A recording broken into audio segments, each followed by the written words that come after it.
ហើយនឹងទើបបងស្រក់ហូរទឹកភ្នែក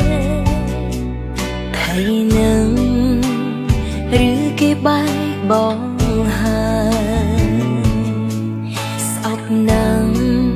ទឹកភ្នែកបងចិត្តងាយម្លេះបងអើយច្រើនដងមកហើយហូរមិនអៀនសងពេលនេះបងញ៉ាំបាយរួចឬនៅបើនៅថ្ងៃនេះអូនបើចង់កុំយំនឹងមនុស្សដែលគេមិនប្រងស្មោះជូនទឹកភ្នែកឲ្យអស់មុនទៅហាងបាយញ៉ាំទៅតើមានកំឡើងរួចហើយតាំងចិត្តឲ្យស្ងប់កុំសោកស្ដាយថែមទឹកដងគោមួយកែវទេមើលទៅបងស្គមនៅរាងកាយហើយភ្នែកក៏ស្លង់គិតខ្វល់ខ្វាយអត់គេងមែនទេញញឹមកុំធ្វើមកស្អុយតាំងអូកុំខ្វល់ឲ្យគេជ្រើផ្លូវគេឲ្យបងត្រូវធ្វើខ្លួនឲ្យនៅតងនេ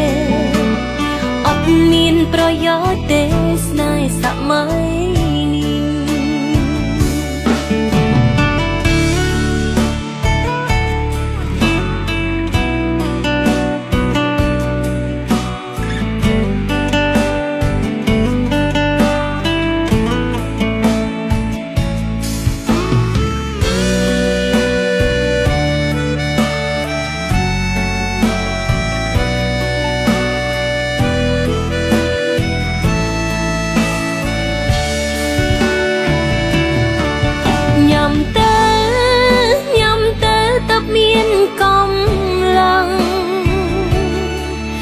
រួចហើយតាំងចិត្តឲ្យស្ងប់កុំសោកស្ដា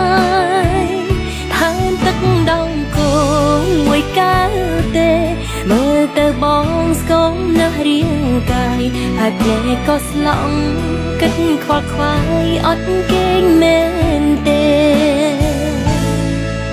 ញញឹមកុំធ្វើមកស្អុយតាំងអូខ្វល់ឲ្យគេជ្រើផ្លូវគេឲ្យបងត្រូវធ្វើខ្លួនឲ្យនៅតងនេអត់មានប្រយោជន៍ទេស្នេហ៍សម័យ